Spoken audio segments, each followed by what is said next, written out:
yang bisa dievaluasi dari kekalahan ini? Apa yang harus disiapkan jelang Piala Dunia U17 di Qatar November mendatang? Kami akan bahas ini bersama manajer Timnas U17 Indonesia Ahmed Zaki Iskandar dan pengamat sepak bola Anton Sanjoyo. Selamat sore semuanya, apa kabar? Selamat sore semuanya. Baik, terima kasih semuanya sudah bergabung bersama kali. Mas Joy. Saya juga merasa bahwa apa yang didapatkan oleh Timnas U17 kita ini menjadi hal yang rasanya belum pernah dirasakan. Tapi Bung Zaki, dengan kemarin kita kalah dari Korea Utara, hasil evaluasinya apa saja? Baik, terima kasih. Jadi memang di beberapa kesempatan saya sempat menegaskan bahwa di setiap turnamen seperti Piala Asia atau Piala Dunia, tim yang bisa meminimalisir kesalahan dan juga memaksimalkan kesalahan lawan, itulah tim yang bisa memenangkan setiap pertandingan ataupun bahkan memenangkan eventnya. Nah, kemarin itu memang hasil evaluasi kami sebelum pertandingan semuanya sudah dipersiapkan oleh tim coach ya, bagaimana strateginya, formasinya, kemudian personil yang diturunkan di babak pertama, sampai dengan strategi mengantisipasi set piece, tendangan pojok, maupun permainan menekan dari Korea Utara. Nah, hanya memang gol yang terlalu cepat ini di menit ke-7 atau menit ke-8 tadi yang kemudian membuat mental dari pemain-pemain kita agak sedikit gugup ya, karena selama 3 pertandingan kan kita tidak pernah kebobolan pertama. Nah, kemarin itu kebobolan yang pertama kali dan terlalu cepat juga akhirnya kemudian menjadi kegugupan itu menjadi sangat terlihat. Begitu juga dengan gol yang kedua. Sebetulnya itu sudah beberapa kali diantisipasi pada saat latihan-latihan sebelum pertandingan, terutama 2 hari terakhir. Nah, hanya memang seperti tadi saya katakan, kita silap 1-2 menit saja di pertandingan-pertandingan penting seperti quarter final kemarin. Hasil yang ataupun hal yang fatal pasti akan terjadi. Apalagi mengantisipasi tendangan-tendangan bebas seperti kemarin. Nah, di babak kedua, Coach Nova mencoba memberanikan para pemain, memberikan motivasi untuk kemudian berani membuka dan menyerang Korea Utara. Tapi yang terjadi lagi ya, yang seperti kita lihat 4 gol berikutnya di babak kedua karena kita mencoba bermain ikut menyerang. Ada beberapa momen di mana kita juga tidak bisa memanfaatkan momen-momen tersebut untuk menciptakan gol gitu. Jadi inilah pelajaran penting dan pengalaman bagi para timnas kita, para punggawa timnas kita untuk mempersiapkan diri nantinya menghadapi Piala Dunia yang di Qatar di akhir tahun 2025 ini.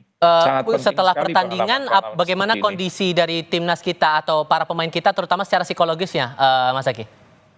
Ya, tentunya ada rasa kekecewaan karena kita harus berhenti di Piala Asia dan juga kekalahan yang cukup besar golnya. Tapi paling tidak kemudian ada ketua umum yang memberikan semangat ya pada saat di ruang ganti, kemudian ada Pak Sumarji juga dari BTN yang ikut memberikan semangat kepada anak-anak bahwa pertandingan kemarin itu menjadi pelajaran penting bagi mereka untuk bersiap lagi, karena kemungkinan lawan-lawan yang dihadapi di event Piala Dunia juga tidak jauh berbeda dengan Korea Utara maupun Korea Selatan nanti. Kalau analisis Anda, Bung Joy, sama dengan hasil evaluasi yang disampaikan Mas Zaki atau ada hal lain?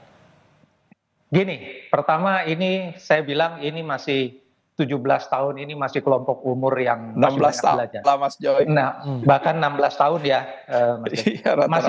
masih sangat luas terbuka ruang untuk berbuat kesalahan.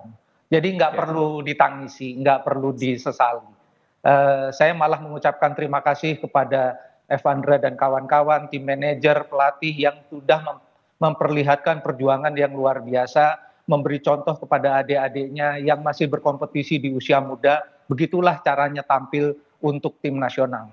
Dan hasil tidak, kalau di kelompok umur saya tidak terlalu peduli hasil. Kemarin saya memang kaget ya dengan hasilnya, tapi saya lihat memang ini pelajaran yang luar biasa bahwa masih banyak ruang untuk berbuat kesalahan, itu juga artinya masih banyak ruang untuk memperbaiki kesalahan. Mereka masih 16 tahun, perjalanan mereka masih panjang, dan saya rasa untuk ke Piala Dunia masih ada 6 atau 7 bulan. Saya rasa kalau mereka terus dipantau, diberi kesempatan untuk bermain, latih tanding dengan tim-tim yang kuat, saya rasa akan ada peningkatan performance nanti di bulan November. Jadi saya tidak terlalu sedih, tidak terlalu kecewa, tapi ini anak-anak masih punya ruang untuk berbuat kesalahan, nggak masalah. Ya. Jadi saya sih berharap ya mereka terus improve dan tim ini terus dipertahankan. Mungkin kalau ada penambahan 1-2 masih bisa akan ada seleksi kan, dan rasanya sih masih akan ada evaluasi. Tapi Pak Manajer tolong mereka ini lebih banyak diberi jam terbang tanding, baik secara di dalam klub maupun ketika mereka bergabung bersama tim Indonesia U17. Jadi tolong lebih banyak latih tanding dengan tim-tim yang lebih kuat. Nggak usah terlalu kuat supaya mereka juga mungkin dengan setara dengan Korea Selatan atau Korea Utara, supaya mereka confidence-nya naik. Tapi sekali lagi saya harus mengucapkan terima kasih karena tim ini sudah menunjukkan performance. Coba kita lihat dari sejak babak penyisihan. Kan hanya kalah sekali lawan Iran, kemudian kalah lawan Korea Utara kan. Sisanya menang. Jadi, terus. Sisanya menang dan draw gitu loh. Jadi ini tim sangat menjanjikan, dan jangan dihujat karena ini masih anak-anak. Mereka masih akan improve, dan saya yakin ini adalah aset kita, dan kelak di kemudian hari 3 atau 4 tahun mereka akan menjadi andalan tim nasional. Sehingga yang jadi tugas kita berikutnya, kita harus move on menuju Piala Dunia U17. Apakah aspek psikologis menjaga mental pemain tetap kuat menghadapi pertandingan berikutnya jadi PR, Mas Zaky, atau ada hal lain sesungguhnya mau coba diotak-atik lagi, coba dimatangkan lagi? Jadi sekaligus juga saya atas nama tim manajer mengucapkan permohonan maaf kepada seluruh masyarakat Indonesia dan fans sepak bola di Indonesia maupun di Saudi hasil kemarin. Tapi terlepas dari apapun, saya juga memberikan apresiasi kepada tim kepelatihan, kepada anak-anak yang sudah bekerja keras, ya, kepada para pemain yang sudah bekerja keras sampai sejauh ini kita melangkah ke perempat final, dan juga membuat kaget juga sebetulnya tim penyelenggara itu. Kemarin kita mendapatkan stadion yang mohon maaf sebetulnya sangat kecil sekali, karena dengan kapasitas tempat duduk yang hanya 700 dan lapangan yang sangat-sangat terbuka sekali karena angin juga cukup besar kemarin. Membuat permainan juga cukup sulit. Tapi apapun ceritanya, ya ini banyak ruang untuk kita nanti perbaiki, terutama mental dari pemain-pemain kita, di mana pada saat tertekan dan tertinggal seperti kemarin itu, mudah-mudahan nanti kita bisa rebound, ya, dengan tadi memang setelah pulang nanti dikembalikan kepada klub, kepada daerah, dan tentu 1-2 bulan ini akan kita pantau secara intensif. Setelah atau sebelum TC berikutnya kita mulai. Nanti juga mungkin akan ada seleksi lagi tambahan untuk tambal sulam pemain-pemain yang kita butuhkan. Karena kondisi terakhir pemain inilah sebelum kita berangkat ke Qatar yang nanti kita harapkan benar-benar siap menghadapi pertandingan-pertandingan di Piala Dunia yang tantangannya jauh lebih tinggi lagi dari Piala Asia. Seleksinya dan sektor mana yang rasanya perlu dimaksimalkan menurut Anda, Bung Joy? Saya rasa semua departemen perlu diseleksi kalau saya lihat dari pertandingan pertama ya, tanpa menyebutkan bahwa mereka kurang ini kurang itu, tapi memang semua departemen harus evaluasi. Dalam catatan saya memang ketika bertemu Korea Selatan Indonesia bisa menang, tetapi kan banyak sekali sektor yang harus diimprove kan di sektor yang krusial belakang. apa? Dan yang krusial menurut saya ya menjaga supaya ketika kebobolan menit keberapapun langsung bisa rebound.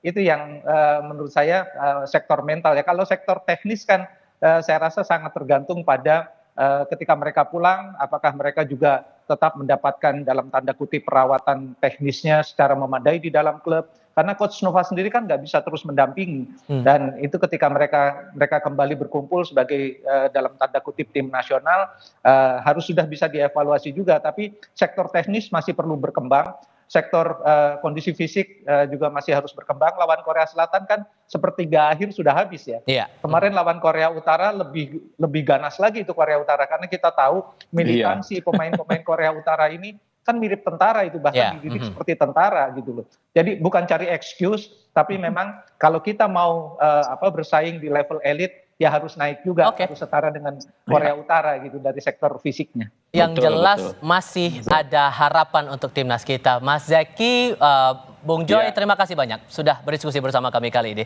Sehat selalu semuanya. Terima Selamat sore. kasih, Mas. Sama. Berita lain usai jeda, pihak maskapai akan menempuh jalur hukum atas cekcok yang terjadi antara anggota DPRD Sumatera Utara dengan pramugari.